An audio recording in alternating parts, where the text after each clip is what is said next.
You know, I was thinking about the song I'm going to sing, and I think the one thing that my mom did for me, probably, more than I ever knew, was pray for me. It's probably the best gift she ever gave to me. And it's the best gift I could ever give my children. And in this busy, busy world we live in, where I sometimes find myself just on the road so much, driving from place to place, I don't want to be neglectful in my prayer life for my children. So that's what this song's all about. It's about prayer.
Man came home from work and found his 3 children outside, still in their pajamas. They're playing in the mud.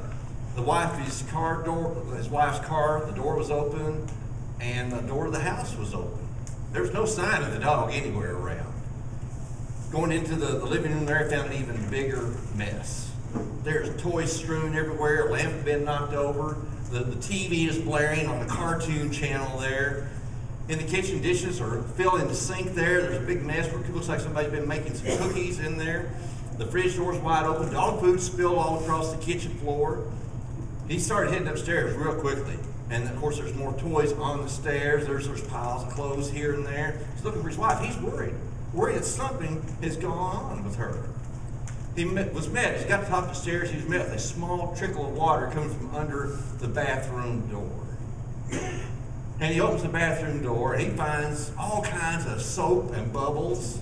And he finds this mountain of wet toilet paper.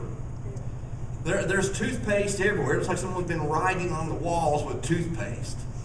He rushed to the bedroom and found his wife in bed, in her pajamas, reading a novel.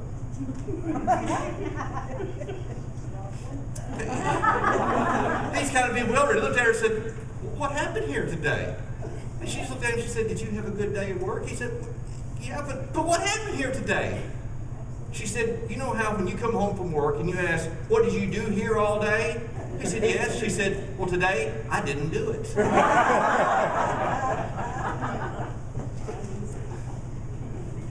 Abraham Lincoln wrote, "All that I am or hope to be, I owe to my angel mother." Today, as we celebrate Mother's Day, we're going to see how God spoke to mankind, how he wants to use mothers and has used mothers to reach us, to teach us, to help shape us into the people that we've become as adults. And sometimes, as kids, that was a tough lesson to take. We didn't want to hear the message that our parents had to share. How many can relate to that? Oh, absolutely. I mean, it's not exactly fun when, as kids, you got something in mind, but your parents have something else in mind. And it's not fun at all. But that's the way that life is. Lincoln's mother must have had a great influence on his life. Perhaps even more so than his father, since he did give her that much credit. I think in today's world we see that situation where many mothers are forced into the workplace or feel that they're forced into the workplace because of the desire for more things. We want more material items. And mothers years ago often have more time to spend with their kids, and as a result had more opportunity to influence the children's lives as they're growing up. That's not a knock on dads, but if dad is out providing the living and mom's got to stay home, they had more time to be there and to influence them. And probably that was the case with Abraham Lincoln. Scriptures support. Scriptures give us thoughts that help us understand the tribute to mothers that we want to have today. And certainly tribute to mothers shouldn't be simply a one day a year thing. It should be every day of the year. We can learn so much from mothers. The first thing I think that we can learn from mothers, a mother never ceases being motherly. They never cease being motherly. Romans 16:13, Paul says, "Greet Rufus, chosen in the Lord, and his mother, who has been a mother to me also." That happens. The Apostle Paul is talking about his friend Rufus and her mother. Now, what has she done? Well, Paul doesn't go into specific details. We can speculate that perhaps she has prepared a meal for him. Maybe giving him some food to take as he's going on one of his journeys. That maybe she's been there, that when he's come back in, he's beaten up and sort of beaten down. She's been there to console him or to encourage him, help him stay strong in the faith. Now, she could just say, "You're not my kid, I don't have time for you," even though he's an adult. And adults, maybe we think they don't need as much attention and encouragement and help as younger children. Not always the case. And Rufus' mother, even though it's not her child, she continued doing what a mother would do. How many of you ever had a childhood friend who perhaps stayed at your home more than they stayed at their home? How many of you ever had someone like that? And now, why was it? Did you have better food? You had cable? They didn't? Why did they hang out at your house rather than at their own house? Cookies. Cookies. Cookies are a good thing. But really, wasn't that? They didn't have parents at home. They didn't have parents at home. So a lot of So- people come to my house to eat, like have a good home cooked meal, Okay. and be around family. So they like family. Now, you would think we would anticipate that being kids and not having parents there, they'd say, oh man, this is great. But they didn't. They actually liked the structure. They liked the control. They liked the discipline that maybe was there. Maybe for some of you, maybe you spent more time at a friend's house than you did at your own house for the same reasons. Maybe you felt that this person was being more of a mother, more caring, more concerned about you than maybe your own mother did. Maybe there was a family structure there that was absent in your home, and you just felt comfortable, safe there. You see, there are those who are really a second mother. Maybe you know one. Maybe you've had one. Maybe you've been one. Elizabeth Edwards, the wife of John Edwards, former U.S. Senator from North Carolina. You going to preach now? Go for it, girl. You going to tell us about Mama? Elizabeth Edwards left behind not only 3 children, but a grieving nanny who had taken care of her kids. Heather North said, I lived with them for a lot of years, every single day. She's my second mother. She helped shape me for the person that I am. We love her dearly. She is an amazing woman. What an incredible tribute from someone who was not her birth child, but she saw her as a second mother. See, mothers never cease being motherly.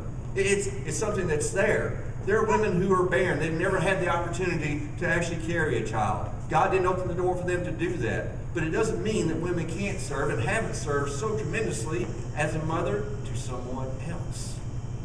And maybe you never thought about that. Never considered the impact that you're having, the effect you're having on the lives of others. You know, if other people's kids hung out at your house, you probably never thought much about it. Hey, well, we got good food, they like my kids, so it's not a big deal.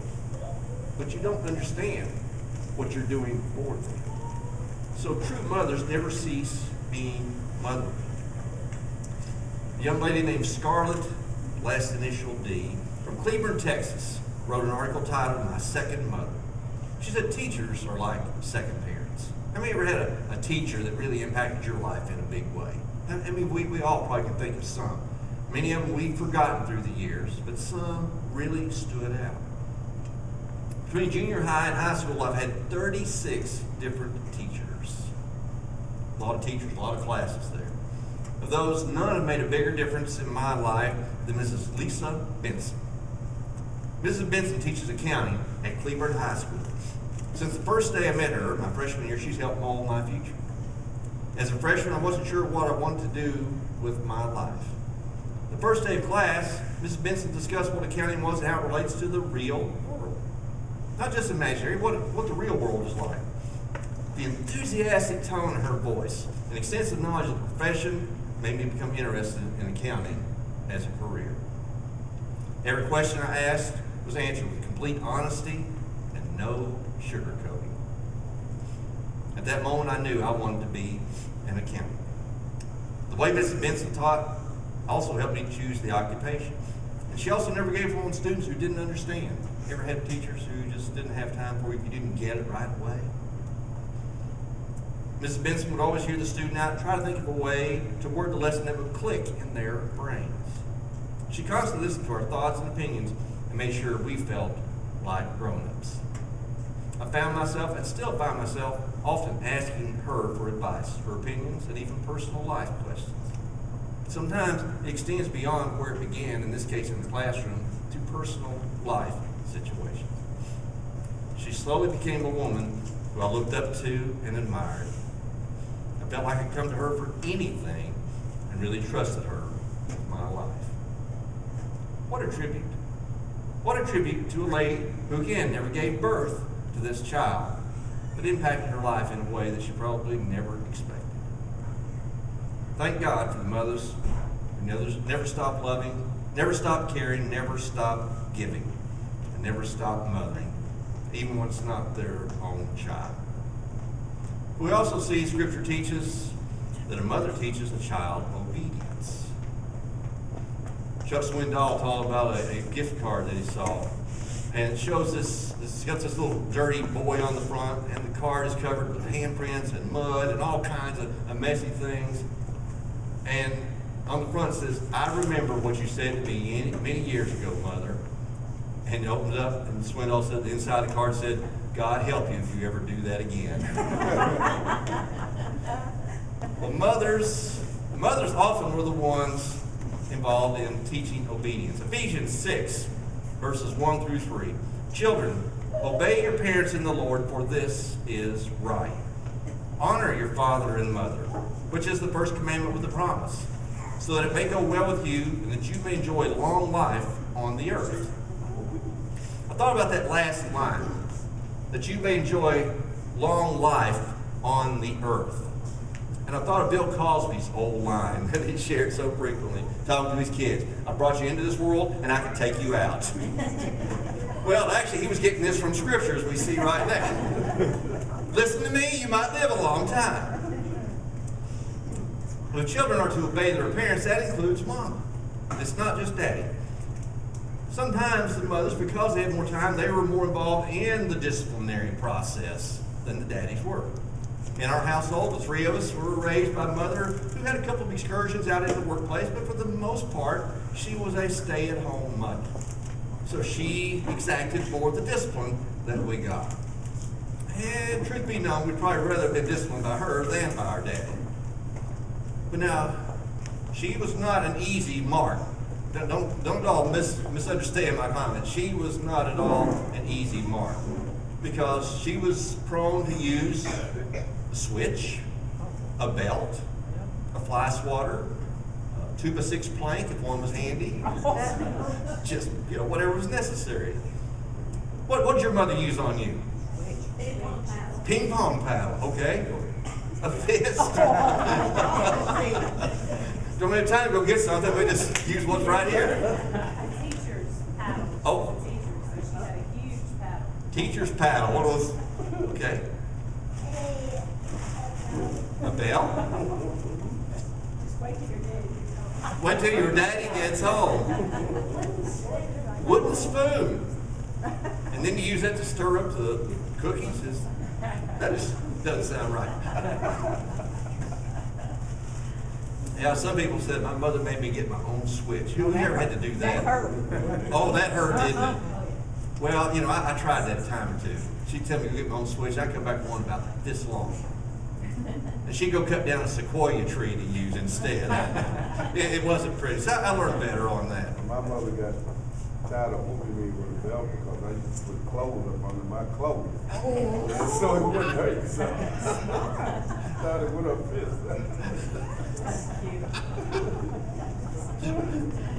You got to admire Elsie's creativity there. Or self-preservation. I'm not sure which it was, but it worked.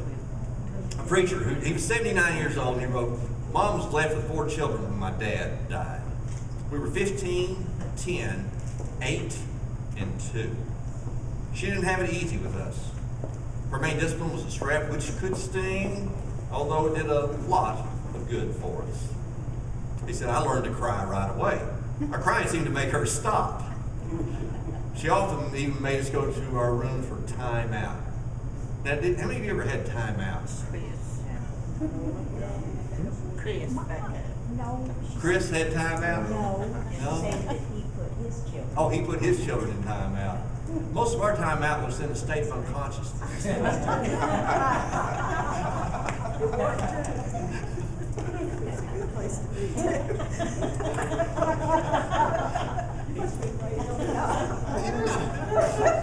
They said if we didn't eat something she thought was good for us, then we went without dessert. Said sometimes I'd eat it even if it was about to make me gag because I really wanted dessert. He said, "I still want dessert with every meal, even today." Well, whatever works. The mother of this problem child was advised by a psychiatrist, said, "You're too stressed out. You're way too upset over dealing with your child or your son. I suggest you start taking some tranquilizers." Next visit, the psychiatrist asked her, said, "Well, have they calmed you down any? The tranquilizers work?" She said, "Yes." He said, "Well, what about your son?" The mother said, "Who cares?" So they work. Now, that may not be the answer to raising a problem child, although some people might like that, at least for a short-term escape. Irma Bombeck, the great writer, she wrote, when my children became wild and unruly, I use a nice, safe playpen. When they're finished, I climb out.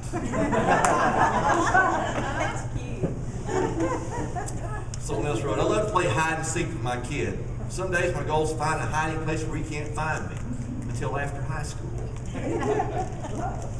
It can be tough raising kids. And some of you have been through that. You got your kids grown. And fortunately, we didn't kill them. They didn't kill us. But the lessons that they learned through obedience have probably served them well. Proverbs 10:1 says, a wise son brings joy to his father, but a foolish son brings grief to his mother. Proverbs 13:24, he who spares the rod hates his son, but he who loves him is careful to discipline him. You notice that? He's careful to discipline him. It doesn't say he disciplines him carefully. He's careful to discipline him. He's saying there's a consequence for your children's actions. There's a phrase that I have shared many times with groups. You teach what you allow. And when children's behavior goes unchecked, it goes uncontrolled, you're teaching them this is acceptable behavior. You're saying what you're doing, it's all right. Unfortunately, it will escalate. It may not be today, but you will look back 3 years from now, and you're going to see how this was the seed that blew into full bloom 3 years later. And often it's not pretty. You teach what you allow. Great mothers, loving mothers, taught discipline and obedience. Proverbs 22, folly is bound up in the heart of a child, but the rod of discipline will drive it far away. I was working with a group in Indiana, and I asked the question, there's probably 100 people in the room. I said, how many of you ever had a spanking from your parents? And most of the hands were up. I said, how many of you were permanently, emotionally scarred by this? And one person sitting in the back. And I thought, were you really emotionally scarred? Or was it you just didn't like punishment? You didn't like having to obey. Now, as a group, they were adamant parents should not spank their children. We got lots of spankings when we were growing up. Now Myra deserved hers. I deserve that one. Some of us just got caught up in the moment, and then we got it too. But Proverbs 29:15, a rod and a reprimand impart wisdom, but a child left undisciplined disgraces its mother. A child left undisciplined disgraces its mother. Someone said these insightful words to mothers. Children are going to grow up, so they need to be taught to obey authority figures. They're going to have a hard time following rules, have a hard time obeying their boss, the laws of their land, and their government if you don't teach them. And then they'll be saying the world is against them. I'm wondering why everyone in society wants them to obey rules and their elders. Then you realize as a parent, you failed to instill those rules and laws in your child when they were little. Let them believe that they were equal or better than everyone, including their bosses and the government. You let them believe they didn't need to obey anyone. They'll have to work and obey. It would be hard on them because their mothers never taught them how to obey. Thank God for mothers who cared enough, who loved enough to discipline their children in order to make them behave and teach them to respect authority in life. Finally, the mother lives a life of faith. 2 Timothy 1:5. I'm reminded of your sincere faith, which first lived in your grandmother Lois and your mother Eunice, and I'm persuaded now lives in you also. Were you taught faith from your parents? From a grandparent? Did they instill that in you early in life? You see, if they do, and they do it well, you may drift away. That happens often. But God will bring you back. The seeds are planted. And sometimes we want to do our own thing. The seeds don't go away. Abraham Lincoln said, I remember my mother's prayers, and they have always followed me They've clung to me all my life. Proverbs 1:8. Listen, my son, to your father's instruction, and do not forsake your mother's teaching. Robert Ingersoll was a notoriously skeptical agnostic. Agnostics are those who they don't deny the existence of God. They just say there's no way of knowing if there is a God or if there isn't a God. There's just no way to know for sure. So they don't deny that it's possible. Well, he was one of these agnostics. 2 college students went to hear Robert Ingersoll lecture. So they're walking back to the dorm after his lecture, and one said to the other, well, I guess he knocked the props out from under Christianity, didn't he? The other said, no, I don't think he did. Ingersoll did not explain my mother's life. And until he'd explained my mother's life, I will stand by my mother's God. 4 ministers were discussing the merits of the various translations of the Bible. One liked the King James Version best because of the simple, beautiful English. Another liked the American Standard Version best because it flowed a little more easily, but also it was true to the Greek and the Hebrew. The third liked the more modern New International Version best. The fourth minister was silent. The other said, well, what's your opinion? What translation do you like best? He said, I like my mother's translation best. Well, now certainly they're puzzled. They said, what do you mean your mother's translation? He said, Mother translated the Bible into everyday life, and I never saw a better translation. Mothers live a life of faith because they know the effect that it's going to have long term for their children, for their grandchildren, for others outside their bloodline. That's what mothers do. She was just an old-fashioned mother. She did not pretend to be smart. To care for her home and her dear ones was the wish that was first in her heart. We were raised by old-fashioned rules, so sparsely employed today, and when we so richly deserved it, we were spanked in the old-fashioned way. A good name is far better, she'd say, than all the wealth of the nation, and truth is best any day. She believed in the old-fashioned Bible. She trusted in old-fashioned prayer. She told us that Jesus would hear us if we'd speak anytime, anywhere. Thank God for an old-fashioned mother, for the Bible and old-fashioned prayer, for the old-fashioned faith is looking for our Lord to appear in the air. Someone wrote, mothers hold their children's hands for a while, hold their hearts forever.